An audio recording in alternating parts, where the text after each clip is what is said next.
عزیز بھائیو دوستوں اور نہایت ہی قابل احترام بزرگوں، آج ہم سے محرم الحرام کا مہینہ رخصت ہو رہا ہے، انتہائی بابرکت مہینہ جا رہا ہے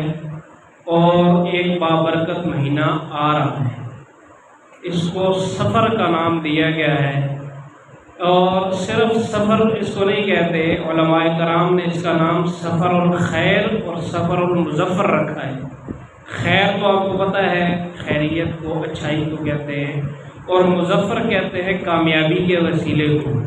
اس نام کے رکھنے میں یہ احتیاط علماء کرام نے اختیار اس لیے فرمائی ہے تاکہ اس مہینے کے ساتھ زمانہ جاہلیت سے،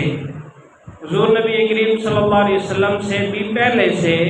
ایک نحوست کا تصور چلا آ رہا تھا کہ یہ مہینہ نعوذ باللہ من ذالک منحوس ہوتا ہے،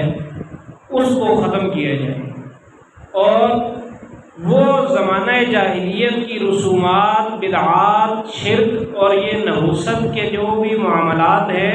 ان سب کو ختم کرنے کے لیے پیارے نبی محمد عربی حضرت محمد مصطفیٰ صلی اللہ علیہ وسلم کو اللہ تبارک و تعالیٰ نے مبعوث فرمایا، اور ان کے آنے کے آج 1400 سال بعد بھی صرف اور صرف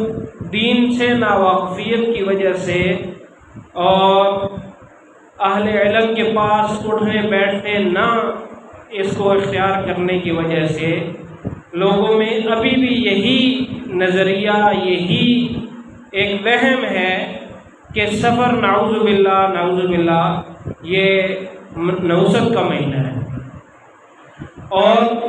اس پر حضور نبی کریم صلی اللہ علیہ وسلم کی جو حدیث مبارکہ ہے، آپ صلی اللہ علیہ وسلم نے فرمایا کہ لا عدوہ ولا طیرۃ ولا سفر ولا ہام، کہ عدوہ بھی نہیں ہے، طیرہ بھی نہیں ہے، سفر بھی نہیں ہے، اور ہامہ بھی نہیں ہے۔ یہ چاروں چیزیں سمجھنے کی ہے۔ ایک روایت کے اندر آتا ہے ولا نوء ولا سفر، نو بھی سمجھنے کی چیز ہے کہ نو کیا ہوتا ہے، عدوہ کہتے ہیں، اور ایک آیت میں ایک حدیث مبارکہ میں آتا ہے ولا غول، اور غول بھی کوئی چیز نہیں ہے۔ یعنی یہ جو تمہارے نظریات ہیں، یہ جو تمہارے وہم ہیں، توہمات ہیں، ان سے دور ہو جاؤ، ان کی کوئی حقیقت نہیں ہے۔ عدوہ کہتے ہیں ایک بیماری کا کسی دوسرے کو لگ جانا، ایک شخص سے دوسرے کو بیماری کا لگ جانا۔ تو پہلے جاہلیت کے زمانے میں لوگوں کا نظریہ یہ تھا کہ شاید بیماری بالاصل خود ہی ایک شخص سے دوسرے شخص کو لگ جاتی ہے، چاہے اس کے ساتھ کوئی سبب پایا جائے یا نہ پایا جائے۔ تو وہ پھر جو کوئی بیمار ہوتا تھا، ایک تو اس کو الگ تھلگ کر دیتے تھے، اس کی خدمت نہیں کرتے تھے، اور اس کے ساتھ جو ہے ملنا جلنا بند کر دیتے تھے۔ تو اس کی وجہ سے اب بیمار جو ہوتا ہے اس کو تیمارداری کی ضرورت ہوتی ہے، خدمت کی ضرورت ہوتی ہے، اور جتنی اس کی خدمت کی جائے، جتنا اس کا دل خوش کیا جائے، جتنا اس کو مضبوط کیا جائے، وہ تندرست ہونے کی طرف آتا ہے۔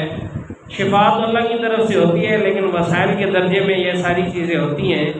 لیکن ان کے اس نظریے کی وجہ سے جب بیمار کو الگ تھلگ کر دیا جاتا تھا اور اس کو ایک اچھوت سمجھا جاتا تھا کہ جس کو چھونا منع ہے، وہ بیمار بیچارہ اور بیمار ہو جاتا ہے، جسمانی طور پر تو پہلے بیمار، ذہنی طور پر پھر اور بیمار۔ اس پر نبی کریم صلی اللہ علیہ وسلم نے فرمایا کہ لا عدوہ، یہ تعدیہ، ایک بیماری کا دوسرے کو لگ جانا، ایک آدمی سے دوسرے کو بیماری کا لگ جانا، یہ کچھ بھی نہیں ہے۔ یعنی بیماری بالاصل اپنے اندر اس بات کی صلاحیت نہیں رکھتی کہ اڑ کے کسی دوسرے تک پہنچ جائے، بلکہ اس کے کوئی اسباب ہو سکتے ہیں، جیسے کہ آج کل جدید سائنس نے بتا دیا کہ جراثیم ہوتے ہیں، وائرس ہوتا ہے، تو وہ ہوا کے ذریعے سے دوسرے میں منتقل ہو جاتا ہے۔ تو یہ اسباب کے درجے میں تو چیزیں اگر آ جائیں تو اس کی نفی نہیں ہے، اس بات کی نفی ہے کہ بیماری اصل میں خود، چاہے اس کے ساتھ اس کا ربط ضبط ہو، سبب پایا جائے نہ پایا جائے، وہ دوسرے کو لگ نہیں سکتی۔ اس لیے کہ حضور نبی کریم صلی اللہ علیہ وسلم کی ایک اور حدیث مبارکہ ہے کہ فر من المجذوم فرارک من الاسد، جس آدمی کو جذام کی بیماری ہو، جس آدمی کو برس کی بیماری ہو، اس سے ایسے بھاگو جیسے تم شیر سے بھاگتے ہو۔ تو مراد اس سے یہی ہے۔ اور اسی طرح یہ فرمایا کہ جس علاقے میں طاعون کی وبا عام ہو جائے، کسی جگہ پر وبا آ جائے، تو وہاں پر باہر سے کسی شخص کا آنا منع ہے، اور وہاں سے کسی شخص کا باہر جانا یہ منع کر دیا۔ تو اس سے پتہ چلتا ہے کہ اسباب کے درجے میں بیماری کے ساتھ کوئی دوسرا سبب لگ کے تو وہ دوسرے آدمی تک پہنچ جائے تو اس کا کچھ نہ کچھ تصور اسلام کے اندر پایا جاتا ہے۔ لیکن بیماری بالاصل خود، بلکہ کسی کو لگنا تو کیا، جس آدمی کو وہ بیماری لگی ہوئی ہے، اللہ کی اگر منشا نہ ہو، اللہ کی اگر چاہت نہ ہو، وہ بیماری کی اس آدمی کو، بیمار کو بھی نقصان نہیں پہنچا سکتا۔ اللہ تبارک و تعالیٰ نے کچھ چیزوں میں تاثیر رکھی ہے، کچھ چیزوں میں تاثیر نہیں رکھی۔ آگ میں تاثیر رکھی ہے اللہ تعالیٰ نے جلانے کی، چھری میں اللہ تعالیٰ نے تاثیر رکھی ہے کاٹنے کی، اور اسی طرح دنیا کے جتنے بھی دنیا دار الاسباب ہے، اسباب کے درجے میں اللہ تعالیٰ نے ان کے اندر تاثیر رکھی ہے۔ تو جب آگ جلائی جائے گی اور اس کے قریب جائیں گے یا کسی آدمی کے ساتھ وہ ٹچ ہوگی تو وہ اس کو جلا دے گی، راکھ کر دے گی۔ اور اگر اللہ تعالیٰ چاہے تو اس آگ سے اور اس چھری سے اس کی وہ تاثیر ختم کر دے۔ اللہ تعالیٰ چاہے تو آگ کے اندر ابراہیم علیہ السلام بیٹھے ہوئے ہوں، لیکن وہ ان کے لیے گلزار بنی ہوئی ہو، وہ ان کے لیے ایک باغ کا منظر پیش کر رہی ہو، اور وہ ان کو جلا نہ رہی ہو، بلکہ الٹا ٹھنڈک کا جو معاملہ ان کے ساتھ ہو رہا ہو۔ اسی طرح اگر اللہ چاہے تو چھری کاٹنا چھوڑ دے، جیسا کہ حضرت ابراہیم علیہ السلام ہی اپنے بیٹے حضرت اسماعیل علیہ السلام کو خواب کی بشارت کے نتیجے میں ذبح کرنے چاہ رہے ہیں۔ اب ایک نبی چاہ رہا ہے کہ میں ذبح کر دوں، دوسرا بھی نبی ہے وہ چاہ رہا ہے کہ میں ذبح ہو جاؤں۔ دو انبیاء کی منشا ہے، دو انبیاء کی رضامندی ہے، دو انبیاء کا چاہنا ہے کہ یہ چھری اپنا کام کر لے، اپنی تاثیر دکھا دے، لیکن اللہ کی رضا نہیں، اللہ کی مرضی، اللہ کی منشا نہیں ہے۔ اللہ کا حکم آ گیا ہے کہ چھری تو نے کاٹنا نہیں ہے، تو اب انبیاء کرام چاہتے رہیں تو بھی اس چھری نے کاٹا نہیں، جب تک کہ اللہ تعالیٰ نے اس کے سامنے وہ جنت سے بھیجے ہوا مینڈا نہیں کر دیا، اس وقت تک چھری نے کاٹا نہیں۔ تو اس سے ہمیں یہ پتہ چلتا ہے کہ اگر اللہ کی رضا نہ ہو، اللہ کی منشا نہ ہو، اللہ کی مرضی نہ ہو، تو دو نبی مل کر بھی اللہ کی مرضی کے خلاف کوئی کام نہیں کر سکتے۔ تو یہ تو وہ چیزیں ہیں کہ جن کے اندر اللہ تعالیٰ نے تاثیر رکھ دی ہے خود، اور پھر خود ان میں سے نکالنا چاہیں تو نکال سکتے ہیں، اور کوئی چیزیں ایسی ہیں کہ جن کے اندر اللہ تعالیٰ نے تاثیر رکھی ہی نہیں ہے اس چیز کی، جس کے بارے میں عوام نے وہم کر لیا ہے۔ مثلا یہی سفر کے بارے میں، اب مہینے کے اندر اللہ تعالیٰ نے کوئی تاثیر نہیں رکھی کہ وہ کسی کو نقصان پہنچائے۔ اللہ تعالیٰ نے بلی میں یہ تاثیر نہیں رکھی کہ وہ کسی کے کام کو بگاڑ لے یا بنا دے۔ اللہ تعالیٰ نے پتھر میں، لوگ مختلف قسم کے پتھر پہنتے ہیں کہ اس سے ہماری قسمت اچھی ہو جائے گی، ان میں سے ایک فیروزہ پتھر بہت مشہور ہے۔ تو فیروزہ کو مشہور کرنے کے پیچھے بھی حضرت عمر رضی اللہ تعالیٰ عنہ، ان کو جو شہید کرنے والا شخص ہے اس کا نام ہے ابو لؤلؤ فیروز،